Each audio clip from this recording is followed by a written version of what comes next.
লেবাননের রাজধানী বৈরুতের সমুদ্র তীর জুড়ে এখন সারি সারি অস্থায়ী তাঁবু।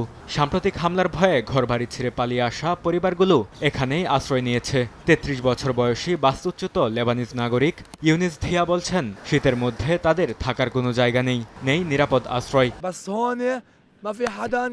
এখন শীতকাল, আমাদের যাওয়ার কোনো জায়গা নেই, থাকার মতো কোনো জায়গা নেই, এখানে আমাদের সাহায্য করার মতো কেউ নেই।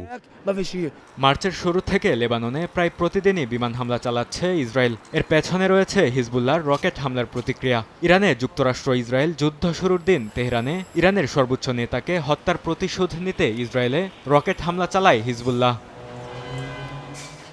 লেবাননের স্বাস্থ্য মন্ত্রণালয়ের তথ্য অনুযায়ী ইসরায়েলি হামলায় নিহতের সংখ্যা বেড়ে দাঁড়িয়েছে অন্তত ৬৮৭ জনে। নিহতদের মধ্যে রয়েছে ৯৮ শিশু, ৬২ নারী এবং ১৮ জন চিকিৎসাকর্মী।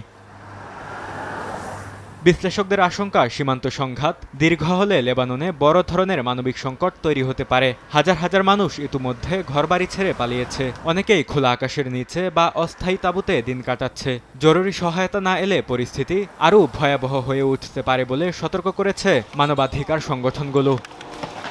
বরকতুল্লাহ, সময় সংবাদ।